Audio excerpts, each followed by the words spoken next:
2024년 4월 JTBC 사건 반장 보도를 통해 배우 송하윤의 학교폭력 의혹이 제기되었습니다. 자신을 고등학교 2학년 때 피해자라고 밝힌 제보자 A씨는 송하윤을 포함한 3명의 가해자에게 90분간 뺨을 맞았다고 주장하며 충격을 줬습니다. 이 폭로의 핵심은 강제 전학이었습니다. 제보자는 송하윤이 학교폭력으로 인해 강제 전학을 갔다고 주장했고, 실제로 송하윤 측은 이 사실을 인정하면서도 제보자와는 무관하며 직접 폭행은 없었다고 선을 그었습니다. 폭로자 측은 송하윤이 학교폭력으로 강제 전학을 당했으며 이는 당시 8호 처분에 해당하는 매우 높은 수위의 징계였다고 주장하고 있습니다. 그는 학생기록부에 강제 전학 관련 내용이 명확히 기재되어 있을 것이라고 말하며 송하윤 측에 기록부의 공개를 요구하고 있습니다. 이에 대한 송하윤 측의 입장은 최근 변화가 있었습니다. 폭로 당시 송하윤 측은 학교폭력으로 인한 강제 전학은 맞지만 직접적인 가해자는 아니었고 단지 휘말렸을 뿐이다. 또한 제보자가 주장하는 사건과는 무관한 일이었다고 해명했습니다. 하지만 최근 송하윤 측의 입장은 바뀌었습니다. 학교폭력도 강제 전학도 없었으며 전학은 출석 일수 부족으로 인한 자발적인 결정이었다 주장하고 있습니다. 하지만 시기가 매우 의아합니다. 송하윤은 3학년 1학기에 전학을 왔습니다. 송하윤 측의 주장대로라면 불과 한 학기 만인 2학기에 출석 일수 부족으로 또다시 전학을 갔다는 뜻입니다.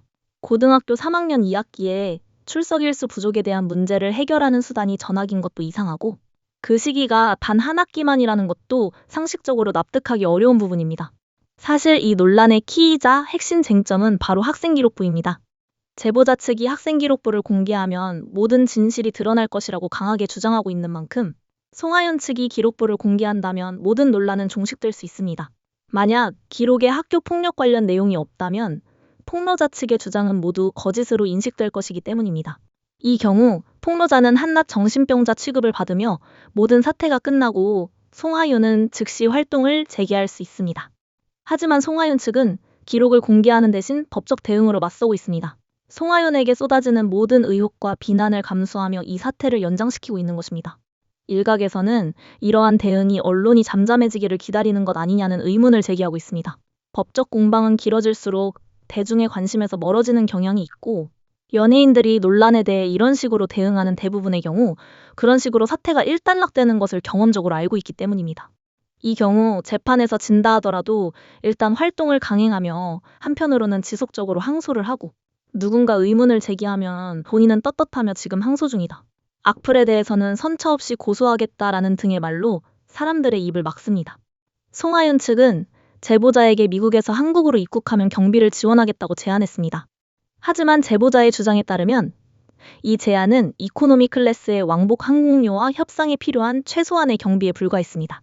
저가 항공비를 제외하고 송하윤 측이 제시한 금액은 제보자에 따르면 불과 130만 원에서 140만 원 상당입니다. 제보자에게는 생업이 있기 때문에 이 정도의 비용 지원으로는 모든 것을 포기하고 한국에 들어오기 어렵습니다. 저는 송하윤 측이 제보자가 오지 못할 것이라 확신하고 이런 제안을 했다고 생각합니다. 우리는 대화 의지가 있다는 명분을 쌓고 제보자가 응하지 않을 경우 봐라. 우리가 여비에 생활비까지 지원해준다고 했는데 오지 않는다. 와 같은 내용으로 언론 플레이를 하려는 의도였다고 생각합니다. 더불어 바이럴 업체를 이용해 한남 루저가 잘 나가는 여배우인 송하윤을 질투해서 이런 일을 벌였다고 커뮤니티에서 선동하면 남녀 갈등이 심각해져가는 커뮤니티의 특성상 송하윤을 옹호하는 입장이 순식간에 불어날 것입니다.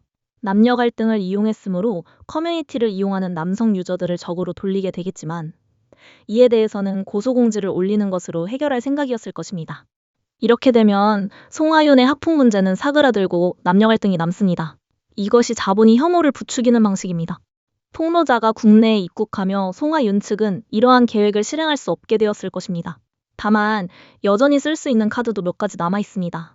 그중 하나는 앞서 말했듯 아무것도 공개하지 않고 법적으로만 대응하는 것이고 또 하나는 커뮤니티에 이런 식의 선동글을 올리는 것입니다. 한국 들어온 거 보니까 미국에서 생활한다더니 변변한 직장도 없나 보다. 돈 없어서 변호사도 고용 못했다더라. 고작 20년 전 학폭 때문에 100억 청구한 거 보니 지능도 낮은 것 같다. 그냥 열등감에 사로잡힌 한남이 잘 나가는 여배우 보고 한몫 챙기려고 한다. 어쩌면 지금도 커뮤니티에 올라오는 중인지도 모르겠습니다. 사실 저는 송하윤 측의 대처를 보며 생각이 한쪽으로 기울어가고 있습니다. 더 이상의 중립기여는 의미가 없는 것 같아서요. 시청자들은 어떤 생각을 갖고 계신지 댓글 부탁드립니다.